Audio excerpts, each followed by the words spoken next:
Jamie, you've got Karma Lass coming up in the Brendan and Joe Lindsay colours, and we saw those colours to the fore in Sydney with Probabeel. What sort of thrill that Epsom handicap win? Hey, Aidan, wonderful day. Words can't really describe that, to be honest. And, it's a great thrill, and, a lot of thought and planning went into, getting her into the race with the right weight and, the right prep, and thankfully it all came together for us. Absolutely. Just tell us just how difficult it has been training remotely, because it can't be easy not having this horse in your sights and under your care and being able to even put a hand along her back on picking. Yeah, it's certainly, unprecedented times for us, with COVID and everything like that, but just got to adapt, and, thankfully we've been able to do that. The team with Ashley and Craig over there, they've done such a wonderful job, and Ashley's a great communicator, keeps you well up to date with everything, so, it's all gone really well. Geez, her record's outstanding now, Jamie. How good is she?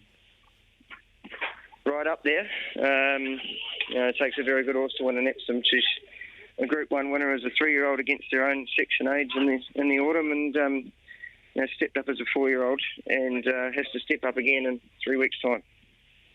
It was history as well. I think the only recent win, and not even recent really, you're going back to magnitude with Margaret Bull back in 1985. So it had been a race that had been really elusive. You tried last year with Te Akau Shark and just missed. How satisfying was it? Yeah, it's great.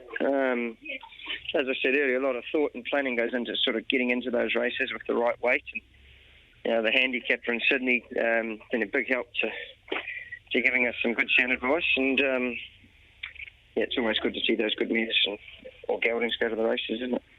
You had a couple of options for a next start, the Golden Eagle and the Cox Plate, and you've made a decision earlier this week. Yeah, she goes to the Cox Plate in 3 weeks on the 24th. I think for Brendan and Joe, it's as much the prestige around the race as anything else. So we're certainly looking forward to getting her down to Melbourne. Up to 2,000 metres should present no problem. She's by Savabeel out of a mare that was black type placed over 2,000 in the Lowlands. So we're really looking forward to it. I remember backing Savabeel to win that Cox Plate of his year at 13s, and you're at a similar price, 11s. What can we expect from her if she gets to a Cox Plate in great order? I think the next couple of weeks will tell the story. There's no reason why she wouldn't be going down there and being very competitive. We're keeping a close eye on Russian Camelot this weekend, seeing how he's going and where he's at. But I think she brings the right form into the race to be competitive. What about closer to home, Jamie? Obviously, you had 3 horses going into that Windsor Park Plate. Obviously, the 2 glamour mares in Avantage and Melody Bell disputed favouritism, and they disputed the finish. It could have gone either way in those closing stages too, couldn't it?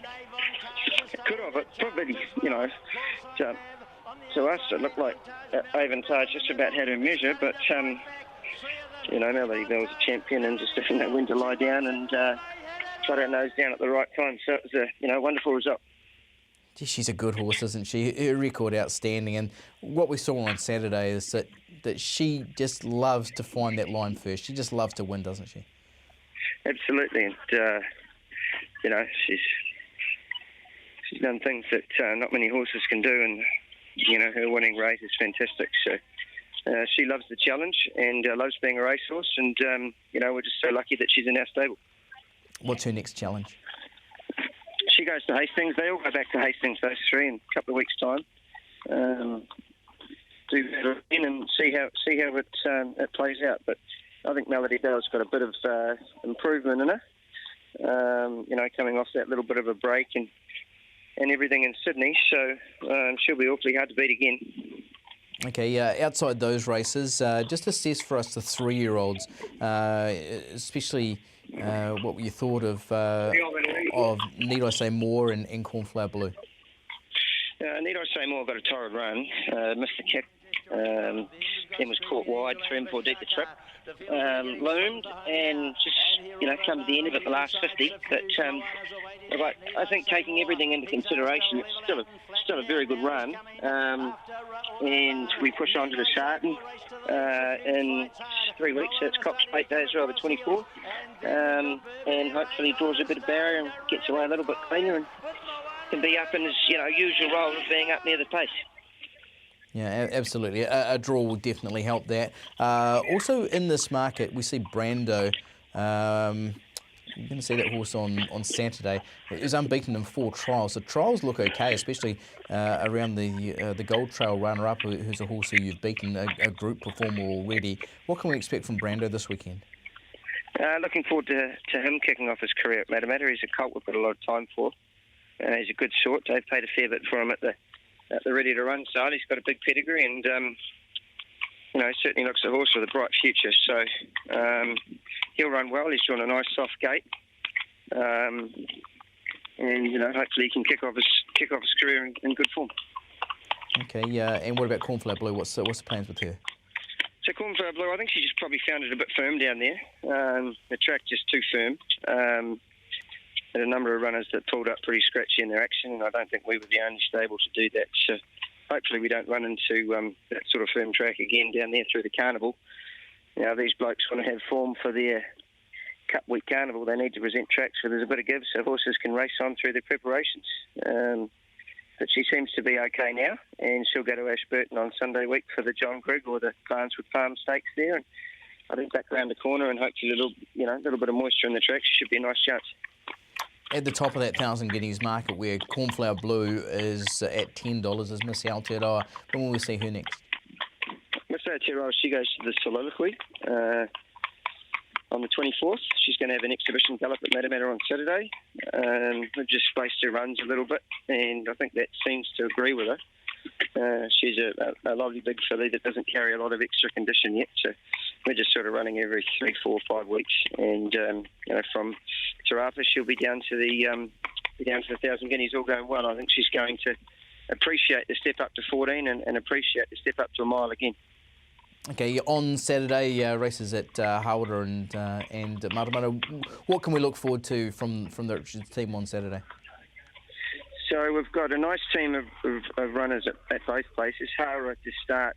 Star of Bombay in the Open 12's trialled up well. She's got good black type form as a 3-year-old and pretty happy with her. I think she'll run a nice race. And back to Masters, last start winner over the sticks and has to step up and be competitive against some of those better ones of Kevin's, and they're always hard to roll down there. So but I think he's a nice jumper. He ran very well at Te Rapa on Saturday and goes into the race in good form.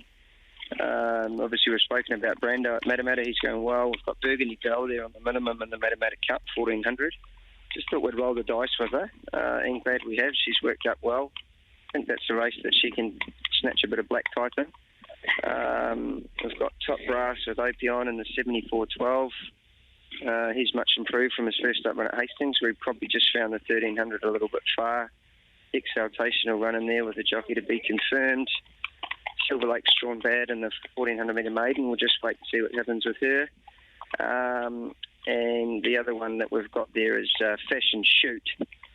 She's going to run against those boys, but we're going to claim she's going to end up getting sort of 7 or 8 kilos off those boys up the top, which she probably needs, to be fair.